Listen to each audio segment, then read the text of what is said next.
Hello and welcome to George Goes Everywhere, the show where we explore a city and see as much of it as we can, all without spending more than $100. I'm in Portland, Oregon today, and a lot of times when I travel, I look at what a city's nicknames are because I find that can actually give you some insight into a city's history and culture. And Portland might be the perfect example of that because this city has a ton of nicknames. City of Roses, Beervana, PDX, Stumptown, Rip City, a whole bunch more. So in this episode, we'll be staying under $100, but we'll also be exploring Portland's many nicknames. And we start with City of Bridges, which is pretty self-explanatory. There are a ton of bridges here because the city is bisected by the Willamette River. But this particular bridge behind me caught my eye because this is the Ned Flanders Crossing. That's right, it's named after the character from The Simpsons. But any city that names their infrastructure after characters from The Simpsons is good in my book. But enough talk, let's get this episode started. One of the more common nicknames for Portland is Stumptown. You see it on business names all over the city. And this is because when the city was developing, it expanded so quickly that they just cleared all the trees but left the stumps behind. Hence, Stumptown. But rather than talk about the tree stumps that were left behind, let's talk about a tree that has actually made history. Right behind me is Millends Park. Can you see it? Probably not. That's because Millends Park is certified by the Guinness Book of World Records as the smallest park in the world at just 2 feet across. So how did this tiny park come to be? Well, way back in the 40s, a local journalist saw this empty spot of land and decided to plant a tree here. It remained in this unofficial state for decades until 1976 when the city named it an official city park. So yeah, it's one of the earliest examples of guerrilla gardening that I can think of. But let's move on from the guerrilla gardening of Millends Park to some professional gardening. Portland's official nickname is the City of Roses, so really it's a no-brainer to come here to the International Rose Test Garden. It says there are over 600 different varieties of roses here, and you can tell they are just everywhere, row after row after row.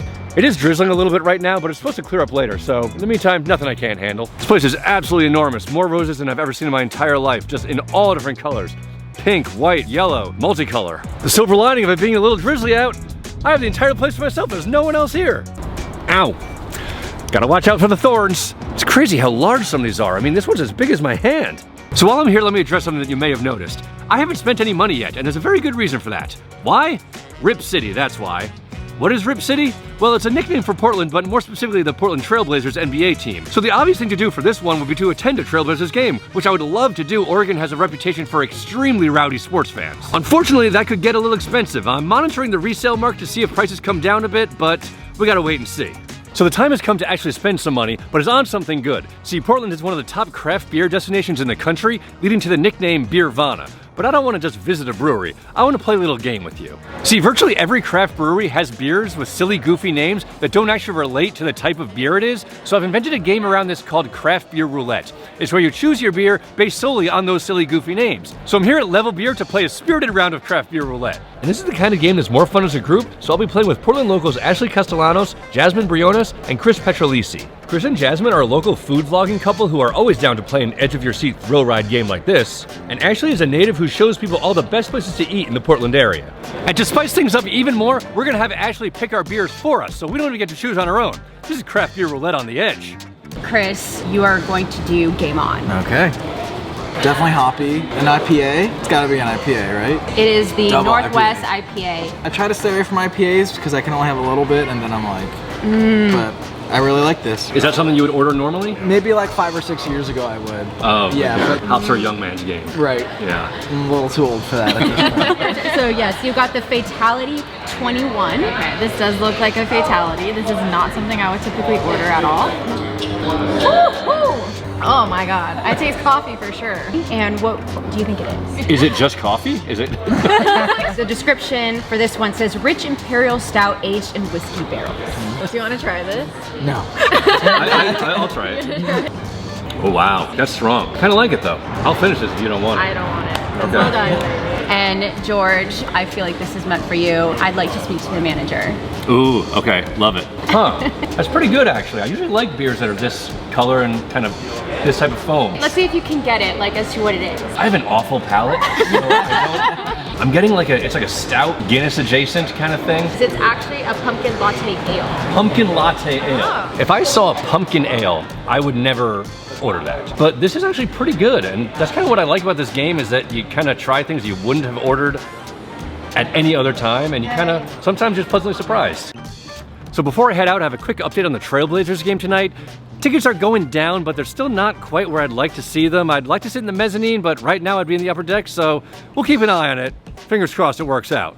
So just to show that things don't always work out while I'm making this show, I want to talk about something that I was planning on mentioning that hasn't worked out. See, in my research, I turned up something called the Portland Horse Project.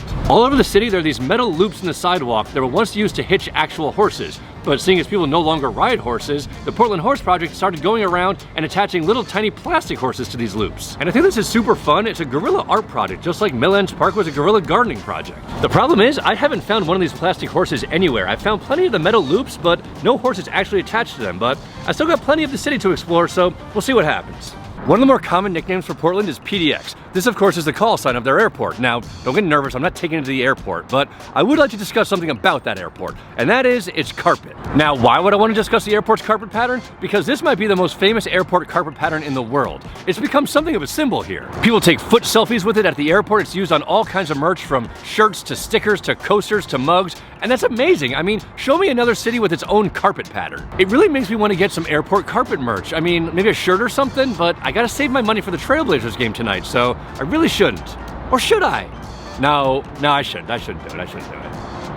So I'm going back a bit for this next nickname. Back in the 1800s, Portland was known as the City of Churches. Now, a lot has changed in the ensuing 150 years, and it doesn't really apply to modern Portland, but hey, it still counts. Anyway, there's a spot here called the Chapel Pub, and as the name implies, it's a pub built in a formal chapel. And that would definitely work for the City of Churches nickname, but at the same time, for food, I was hoping to go someplace, I don't know, a little more Portlandy. So I'm gonna cheat a little bit here and instead go to a food cart whose name says it all, Viking Soul Food. I mean, come on, Viking Soul Food? How can you not want to eat there?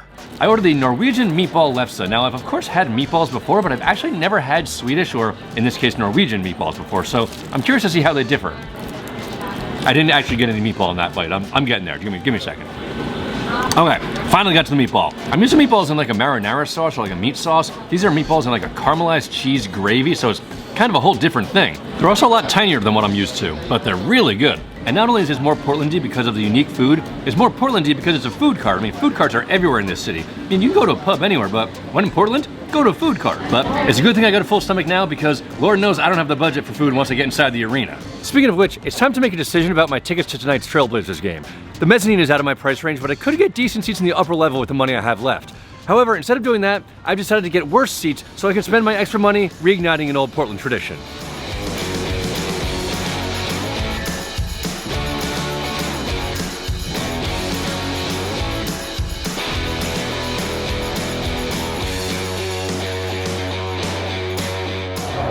So I cannot begin to describe the reaction that those horses got. At least 6 or 7 people stopped to talk to me about them. Some had seen them before, others had never heard of them, but all of them were absolutely tickled by it. Anyway, I'm gonna head into the game now. I'm not actually allowed to bring my camera in with me. The NBA takes our copyrights very seriously, but come on, nothing that happens in there can top the horses. Rip City!